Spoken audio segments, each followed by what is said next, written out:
Assalamualaikum warahmatullahi wabarakatuh. Kami dari kelompok 14 akan mempresentasikan tentang bab 15, yaitu dilematika full adoption pada akrualisasi sektor publik. Kelompok 14 terdiri dari 3 anggota. Yang pertama, Aulia Rahman Prizandi, yang kedua Doni Christian Honi, dan yang ketiga Muhammad Rizky Rivaldi. Dan sekarang kita masuk ke materi. Materi selanjutnya adalah akuntansi berbasis akrual. Menurut Simanjuntak tahun 2010 menjelaskan bahwa akuntansi berbasis akrual itu adalah suatu basis akuntansi yang terkait dengan pengakuan, pencatatan, dan penyajian transaksi ekonomi dan peristiwa lain dalam laporan keuangan pada saat terjadinya transaksi, tanpa memperhatikan waktu kas atau setara kas yang diterima atau dibayar. Menurut Mahmudi tahun 2011, dalam pengaplikasiannya, akuntansi berbasis akrual memiliki tujuan dalam penentuan biaya, pelayanan, dan penentuan harga atau tarif pelayanan. Menurut Ritonga, akuntansi berbasis akrual memiliki konsep sebagai berikut, yaitu yang pertama, pengakuan pendapatan. Sistem konsep ketika perusahaan memiliki hak melakukan penagihan atas suatu transaksi dan hal penting kapan kas benar-benar diterima. Yang kedua, pengakuan biaya. Konsep ini ketika pengakuan saat kewajiban telah terjadi, namun biaya belum dibayarkan.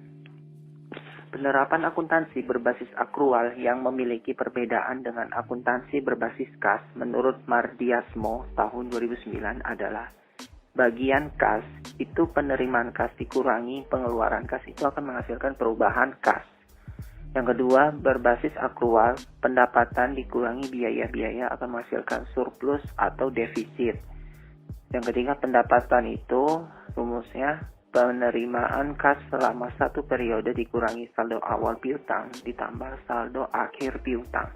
Yang keempat, biaya rumusnya kas yang dibayarkan selama satu periode dikurangi saldo awal utang ditambah saldo akhir utang. Selanjutnya, penerapan adopsi akuntansi akrual secara penuh, full adoption. Menurut Islam DKK 2010, dalam modul General Ledger and Chart of Accounts, implementasi konsep akrual yang ditetapkan masih gabungan kas dan akrual atau cash toward akrual.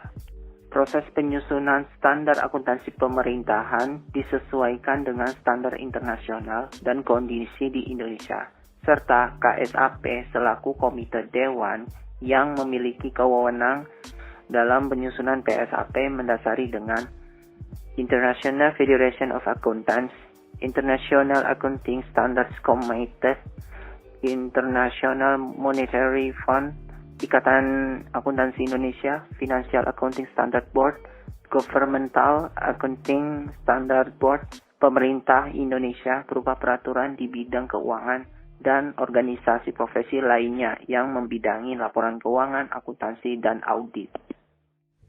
Dilematika akrualisasi sektor publik.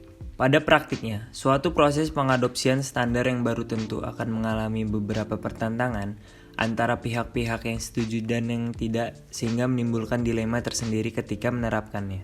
Menurut Halim dan Kusufi, penerapan akuntansi berbasis akrual memiliki manfaat tersendiri, yakni dari segi penerapannya, lebih akuntabel karena pengakuannya pada saat terjadinya transaksi. Namun ada pula kritikan atas penerapan akuntansi akrual di sektor publik.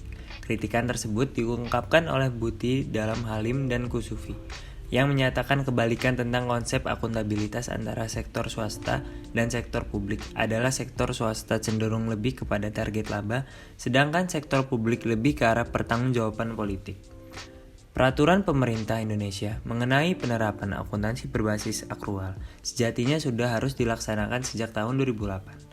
Sesuai amanat Undang-Undang Nomor 17 Tahun 2003 tentang Keuangan Negara dan Undang-Undang Nomor 1 Tahun 2004 tentang Perbendaharaan Negara.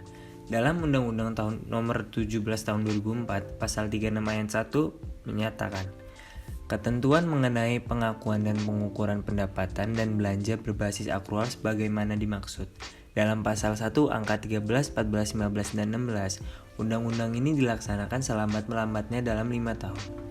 Undang-Undang Nomor 1 Tahun 2004 tentang Perbendaharaan Negara pada pasal 70 ayat 2 juga menyatakan bahwa ketentuan mengenai pengakuan dan pengukuran pendapatan dan belanja berbasis akrual sebagaimana dimaksud dalam pasal 12 dan pasal 13. Undang-undang ini dilaksanakan selambat-lambatnya pada tahun anggaran 2008.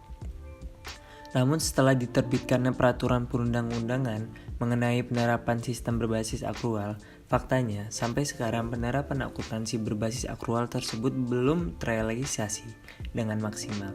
Dilematik lain yang terjadi terkait dengan penerapan adopsi penuh akuntansi berbasis akrual, yakni adanya tekanan akibat reformasi akuntansi sektor publik untuk mendorong diberlakukannya pengelolaan keuangan yang akuntabel, dan juga ada tekanan dari lembaga-lembaga internasional seperti World Bank, UNDP, IMF, serta adanya standarisasi internasional atau IPSAS. Hal ini merupakan tantangan besar bagi pemerintahan dan harus dilakukan secara hati-hati, dengan persiapan yang matang dan terstruktur. Menurut Simanjuntak, beberapa tantangan penerapan akuntansi berbasis akrual di pemerintah Indonesia adalah sebagai berikut. 1. Sistem akuntansi dan informasi teknologi IT-based system. Dalam pengimplementasian akuntansi berbasis akrual ini sangat rumit. Dapat dipastikan penerapan akuntansi berbasis akrual di lingkungan pemerintahan memerlukan sistem akuntansi dan IT-based system lebih rumit pula. Selain itu pula, dibutuhkan sistem pengendalian internal yang memadai agar tujuan organisasi tercapai melalui kegiatan yang efektif dan efisien, kendala pelaporan keuangan, pengamanan aset negara, dan ketaatan terhadap peraturan perundang-undangan. Kedua, ada komitmen dari pimpinan. Dukungan pimpinan yang merupakan kunci dari keberhasilan suatu perubahan, salah satu penyebab lemahnya komitmen kepemimpinan. Dalam penyusunan laporan keuangan, dalam beberapa kementerian atau lembaga adalah lemahnya komitmen pimpinan satuan kerja, khususnya satuan kerja perangkat daerah disingkat SKPD, penerima dana dekonsentrasi atau tugas pembantuan. Sistem akuntansi pemerintah pusat mengacu pada pedoman yang disusun oleh Menteri Keuangan. Sistem akuntansi pemerintah daerah ditetapkan oleh gubernur, bupati, wali kota dengan mengacu pada peraturan daerah tentang pengelolaan keuangan daerah. Sistem akuntansi pemerintah pusat dan sistem akuntansi pemerintah daerah disusun dengan mengacu pada standar akuntansi pemerintahan atau SAP. Kejelasan perundang-undangan mendorong penerapan akuntansi pemerintah dan memberikan dukungan yang kuat bagi para pimpinan kementerian atau lembaga di pusat dan gubernur, bupati, wali kota di daerah. Ketiga, tersedianya SDM yang kompeten. Penyiapan dan penyusunan laporan keuangan tentu memerlukan SDM yang menguasai akuntansi pemerintahan. Namun saat ini kebutuhan tersebut sangat terbatas, apalagi menjelang penerapan akuntansi pemerintahan berbasis akrual. Oleh karena itu, pemerintahan pusat dan daerah perlu secara serius menyusun perencanaan SDM di bidang akuntansi pemerintahan dan memberikan sistem insentif serta remunerasi yang memadai untuk mencegah timbulnya praktik korupsi oleh SDM yang terkait dengan akuntansi pemerintahan. Keempat, resistensi terhadap perubahan. Dalam penerapan akuntansi berbasis akrual akan ada suatu kondisi di mana ada pihak internal yang sudah terbiasa dengan sistem yang lama dan enggan untuk mengikuti perubahan. Biasanya pihak yang seperti ini sudah merasa nyaman dengan sistem yang lama dan akan berpikir bahwa perubahan sistem yang baru akan menyulitkan dalam pekerjaan mereka. Oleh karena itu, perlu disusun sebagai kebijakan dan dilakukan berbagai sosialisasi sehingga penerapan akuntansi pemerintahan berbasis akrual dapat berjalan dengan baik. Kendala-kendala yang terjadi selama masa implementasi membuat pengadopsian secara penuh penerapan akrualisasi masih belum dilakukan, sehingga memberikan permasalahan tersendiri yang perlu dihadapi. Adanya permasalahan mulai dari tekanan hingga tantangan yang harus dihadapi, maka diperlukan beberapa faktor pendukung untuk meminimalisasi tekanan yang timbul dari penerapan adopsi penuh pada akrualisasi sektor publik itu sendiri, yaitu pertama, perlunya suatu dukungan dari pihak-pihak yang andal, kompeten, dan profesional dalam hal pengelolaan keuangan. Kedua, dibutuhkan dukungan peran pemeriksaan laporan keuangan. Hal ini karena perubahan basis akuntansi juga turut mengubah cara badan pemeriksaan yang tentu di bawah pertimbangan BPK. Ketiga, tersedianya sistem teknologi informasi sehingga dalam implementasi akuntansi berbasis akrual terpenuhi syaratnya. Keempat, penganggaran dalam hal pendapatan, belanja, dan biayanya disesuaikan dengan basis akrual sehingga dapat diperbandingkan jika standar akuntansinya sama. Kelima, perlunya dukungan politik dalam pemerintahan untuk penerapan akuntansi berbasis akrual karena tingginya dana yang diperlukan dana lamanya waktu penerapannya. Dilematika yang timbul memang memunculkan kelemahan dari penerapan secara penuh akrualisasi sektor publik, tetapi pemerintah Indonesia perlu menyikapinya dengan baik mengingat tingginya kelebihan yang dimiliki. Kelebihan dan kekurangan basis akrual dan basis kas. Kelebihan pencatatan akuntansi secara basis akrual. Pertama, metode akrual basis digunakan untuk pengukuran aset, kewajiban dan ekuitas dana. Kedua, beban diakui saat terjadi transaksi, sehingga informasi yang diberikan lebih handal dan terpercaya. Ketiga, pendapatan diakui saat terjadi transaksi, sehingga informasi yang diberikan lebih handal dan terpercaya walaupun kas belum diterima. Keempat, banyak digunakan oleh perusahaan-perusahaan besar atau sesuai dengan ketentuan standar akuntansi keuangan, di mana mengharuskan suatu perusahaan untuk menggunakan basis akrual. Kelima, piutang yang tidak tertagih tidak akan dihapus secara langsung, tetapi akan dihitung ke dalam estimasi piutang tak tertagih. Keenam, setiap penerimaan dan pembayaran akan dicatat ke dalam masing-masing akun, sesuai dengan transaksi yang terjadi. Ketujuh, adanya peningkatan pendapatan perusahaan karena kas yang belum diterima dapat diakui sebagai pendapatan. Kedelapan, laporan keuangan dapat dijadikan sebagai pedoman manajemen dalam menentukan kebijakan perusahaan ke depannya. Kesembilan, adanya pembentukan pecandangan untuk kas yang tidak tertagih, sehingga dapat mengurangi risiko kerugian. Kelemahan pencatatan akuntansi secara basis akrual. Pertama, metode akrual basis digunakan untuk pencatatan. Kedua, biaya yang belum dibayarkan secara kas akan dicatat efektif sebagai biaya sehingga dapat mengurangi pendapatan perusahaan. Ketiga, adanya risiko pendapatan yang tak tertagih sehingga dapat membuat mengurangi pendapatan perusahaan. Keempat, dengan adanya pembentukan cadangan akan dapat mengurangi pendapatan perusahaan. Kelima, perusahaan tidak mempunyai perkiraan yang tepat kapan kas yang belum dibayarkan oleh pihak lain dapat diterima. Kelebihan pencatatan akuntansi secara basis kas. Metode kas basis digunakan untuk pencatatan pengakuan pendapatan, belanja, dan biayaan. Kedua, beban atau biaya belum diakui sampai adanya pembayaran secara kas, walaupun beban telah terjadi, sehingga tidak menyebabkan pengurangan dalam penghitungan pendapatan. Ketiga, pendapatan diakui pada saat diterimanya kas, sehingga benar-benar mencerminkan posisi yang sebenarnya. Keempat, penerimaan kas biasanya diakui sebagai pendapatan.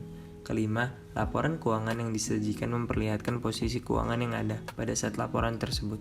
Keenam, tidak perlunya suatu perusahaan untuk membuat pencadangan untuk kas yang belum tertagih.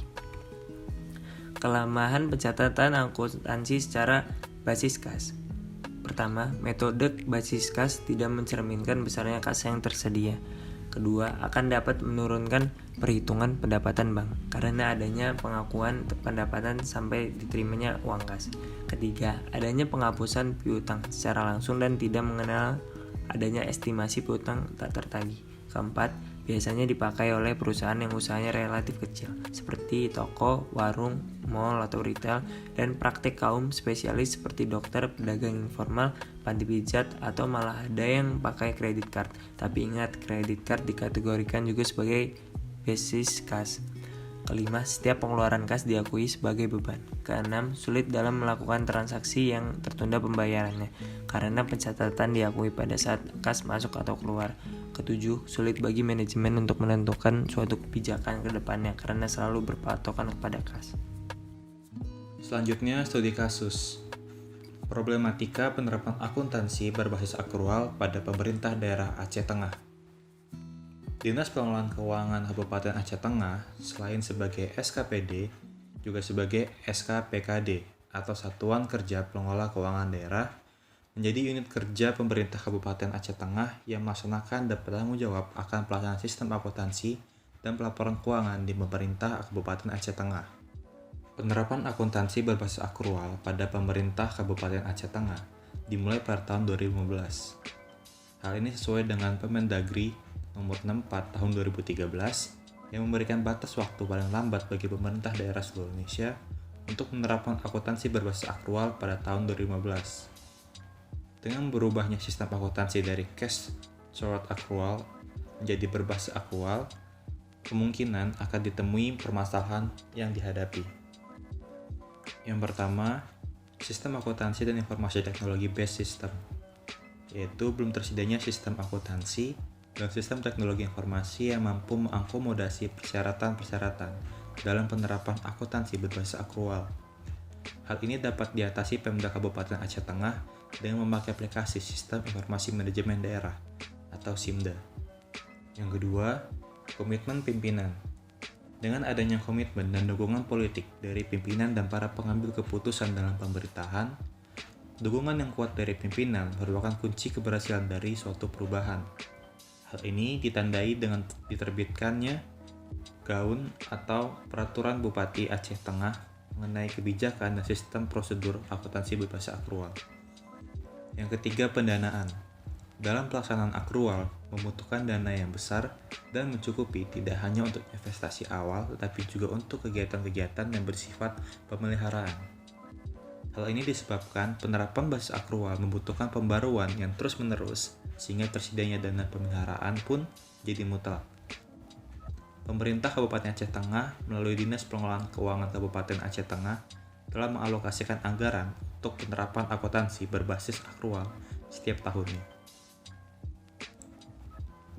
Yang keempat, tersedianya sumber daya manusia atau SDM yang kompeten.